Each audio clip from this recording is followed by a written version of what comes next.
Hi, I'm Eric Gimbal from ericgimbal.com. I was just recording the New Year's message, New Year 2016 message, so I thought I would record also the 5 tips for January 2016.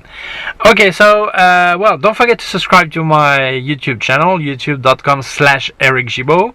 And let's start with the first, with the first tip.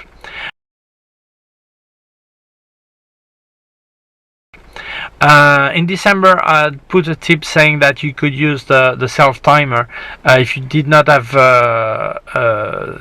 release cable to fire your camera, so you would avoid shaking if you had a slow speed picture. And someone commented that I should have mentioned about the mirror, lifting up the mirror, so it would also avoid vibration. That's right. So the first tip is basically that if you're going to do a long, slow speed picture or long exposure, it's important that you don't just use a remote device to fire your camera. You should always avoid any type of shake. One option is to go to your camera option and lift the mirror, and the second option, if your camera let you do it, like most cameras nowadays, is to use the LCD screen as a live view, because if you put it on live view, then the camera, this camera is falling apart. Okay, now, okay, I'm still here. Yes, I am. Okay, so the live view will lift the mirror, and this way you would avoid any shake when you press with the release cable, the self timer. There will be no vibration. Of course, if you're using a camera with a mirror, if there's no mirror, no problem. Okay.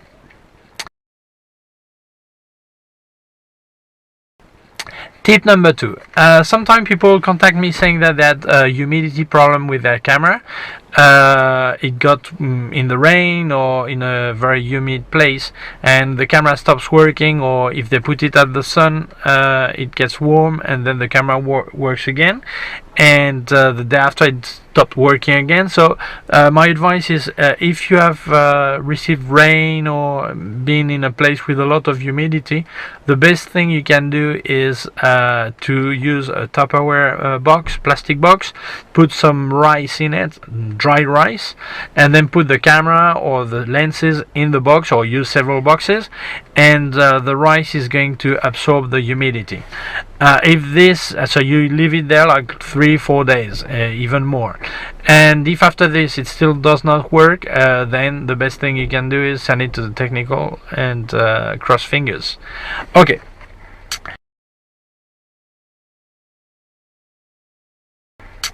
Tip number 3. Very often we see people that are using some kind of lighting for a portrait, or you see it on a cover magazine or things like this, and you want to know how well the flashes were placed, if they use a reflector or whatever. Very often you will see that if you magnify on the eye, you will see a reflection, and then you will see exactly how the thing are set, at least what is facing the person. You will see where the flashes are placed. If they use a reflector, you will very often see the photographer reflected in the eyes. Okay, so try to look at it. At least you will see the facing lights, flashes. You won't see what is in as a kicker in the back, but at least you will see this. So learn from this. Observe the picture, looking in the eye, and you see how the lighting setup is done. Okay.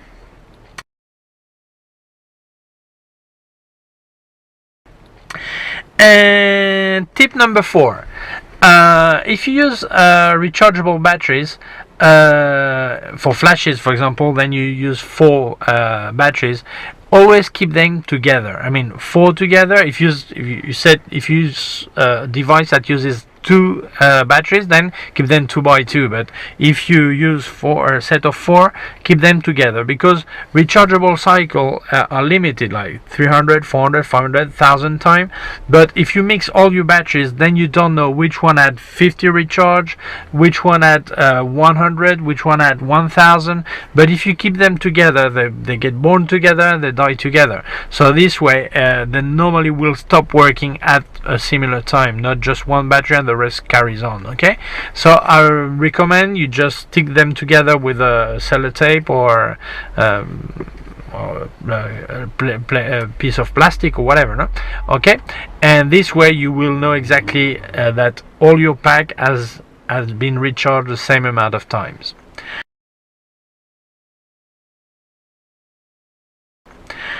Tip number 5.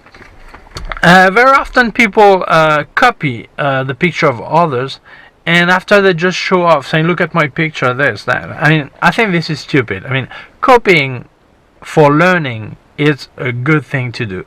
Art students, very often they ask permission in museum, so they can go and paint Dali or Rembrandt or whoever, Picasso. And in the way they learn, not for selling them what they've done. No, it's done as a copy for tuition purpose. Okay, so this is the same idea. If you want to copy someone's picture, if you are going to publish a picture, just you should mention that you've been copying this guy, this picture, because you wanted to learn his technique, his lighting, his pose, whatever. Okay, I think you need to be honest, because if you don't do it, then people are not stupid. They will see you have copied, and then they will just think you're not an honest person. So do not hesitate. If you're going to publish, just write down that you have copied the picture. Your image will be better. And yes, not only you can copy to learn, I think you should copy to learn.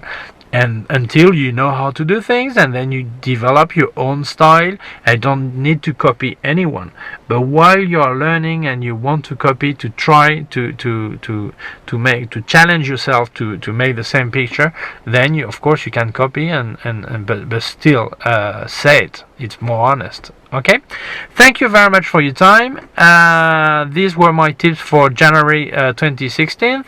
I wish you a happy new year again. I did in the other video, I did in this one.